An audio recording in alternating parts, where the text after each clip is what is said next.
you know, when you get released from your dream, and now you got to come back in and fit into the real world. You know, I'd lost my identity, who I was, who everybody knew me, you know, through playing ball. That was tough. That was tough. And before I even met Greta, you know, I'd moved back in. I stayed with my mom, and I went to work. I came home, I drank, I locked myself in my bedroom, and wouldn't come out. And I get up next morning, and start the cycle all over again. But you know, I don't know. I guess gradually, as you get more into it, and then I can't tell you the exact moment when it consumed my life. I don't know, but it was just, you know, I had to have it every day. Um, the cocaine I didn't have every day, just whenever my buddy at work that I worked with, whenever he had it, I had it.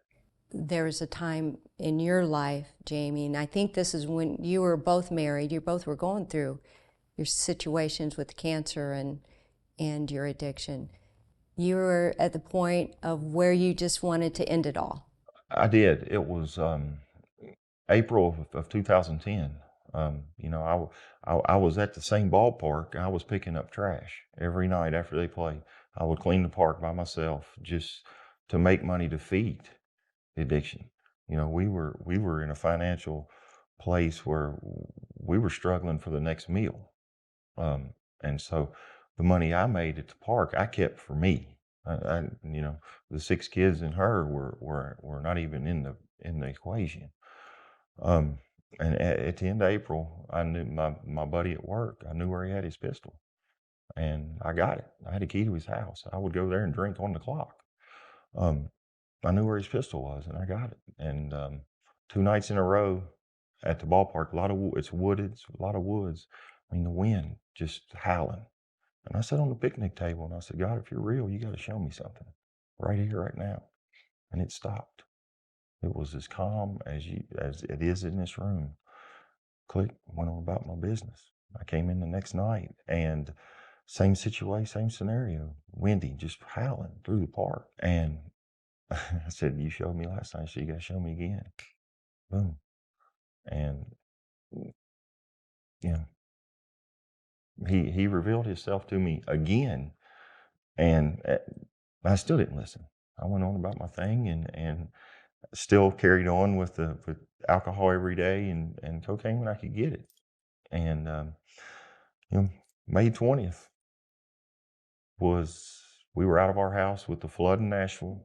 And my boss at the time knew where we were staying at Greta's parents'. And I didn't show up for work. I didn't call nobody. I didn't do nothing.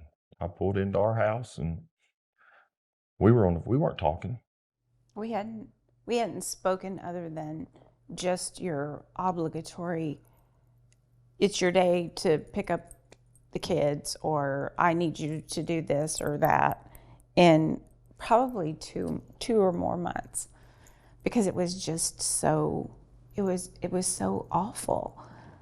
Were you going through your breast cancer? Not at this? yet. Okay. So that was part of the of God's work. He that tumor was there, but they said it was a cyst, and that these months were the worst months, and I just can't even imagine. Did you know what he was going through and that he thought about taking his life? No, because we didn't discuss anything. There was no talking back and forth between us, because he was just drinking all the time, and he wasn't very kind. He wasn't a bad man to me. I mean, he wasn't an abusive man to me, but he just wasn't very kind. And I didn't have any. I'm sure I wasn't very kind either. No, just very selfish. Because that was all I cared about, was just feeding me, and then I wanted to take myself out of the equation for them. I thought it was better for them, for her and the kids, if I was gone. That's where my mindset was at. When did God get a hold of your life and say, okay, it is time to change? It was May 20th, 2010, when I didn't show up for work. And my boss knew where we were staying, and they come looking for me. We had all been looking for him. And He didn't come home the night before. and they found, we were at our house, so we were out with the flood, and come upstairs, and like we said, we haven't been communicating at all. And I put some clothes on and hit the car, and boom, was on my way to work. Well, I met my boss at the Donaldson Center. I was a mess. Probably been up 2 or 3 days on a real bad bender, and he looked at me and goes, "If I turn you loose in this truck, will you give me 8 hours?" And I said, "No, I can't do it." Followed him downtown, talked to our EAP people at work, and they recommended rehab. She was not even the first person I called. We're checking in that day, that evening. I called Pastor Owen and I called Jason Weatherford, were the two people that I called. "Can you meet me at the house? I got to pack a bag. We're going to rehab." Man, that's awesome. Great.